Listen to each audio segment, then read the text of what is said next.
I can't stand the rain against my window, bringing back sweet memories.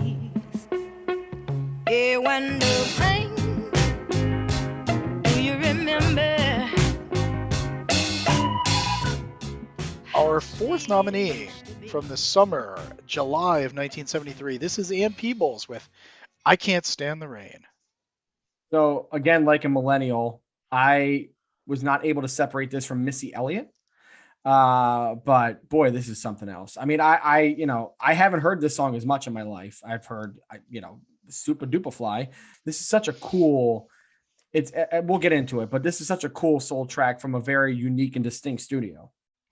Yeah, I mean, we've talked a lot about like my local radio station and your former local radio station, WXPN. I will credit them for playing this song, and particularly Dan Reed plays this a lot on Highs in the 70s. I probably would not have known this song if not for them, but during the last, 5 or 6 years, I feel like they played this a decent amount, and I've known it. And it's like and what's funny is there are a couple songs.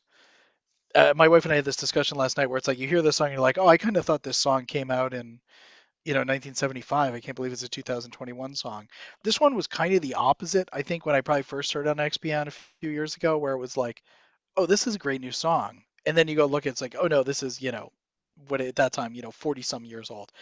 Because it really is, it's timeless, and the production of it doesn't really give anything away. So Ann Peebles, she was born in 1947 in Kinloch, Missouri. Church choir background. Her family gospel group opened for folks like Mahalia Jackson and Sam Cooke. Moved to the clubs in the 60s and settled into Memphis with her first record, Walk Away, charting in 69. She continued to chart minor hits into the early 70s, leading up to this one, which would hit number 38 on the Hot 100. Would later become the title track of her next album in early 74. And this was written, funny enough, after Peebles uttered, I can't stand the rain, as she and writer and also future husband Don Bryant were drenched by rain when trying to go to a concert. So very typical everyday occurrence. Like, oh man, I'm getting rained on. This stinks. I hate the rain. And it becomes this just phenomenal song about heartbreak, and with a great rhythm backing and really innovative stuff going on top of what I will call right now the Al Green sound of High Records. This sounds like an Al Green song if you don't have Ann Peebles in the room. Yeah, I mean, it really does. It really has sort of this sort of sparing quality to it, where only the sounds that are necessary are there, and I think that's something that Al Green really does well in his recordings, and it's like that's a high studio sort of hallmark. Where his hair used to lay.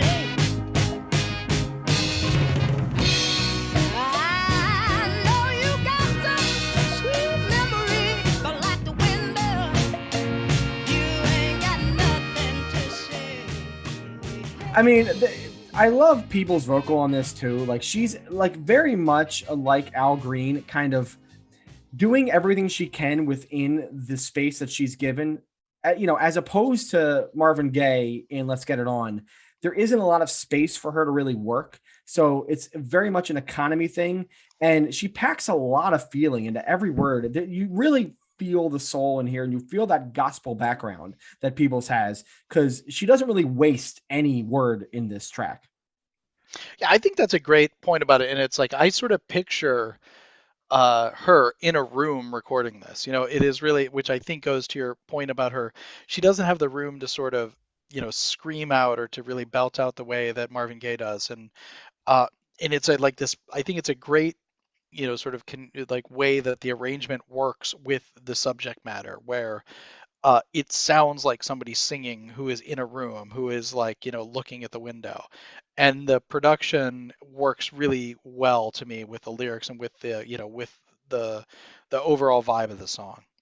So just another shout out to Willie Mitchell, who plays the timbale on the track. It's what opens the song, and it sounds like the rain pounding against her window. Fantastic. very iconic. And of course, Missy Elliott and Super Duper Fly in the Rain uses that as sort of the sound that kind of gets that song going too. And then just a quick story, because we have to put the Beatle connection in here.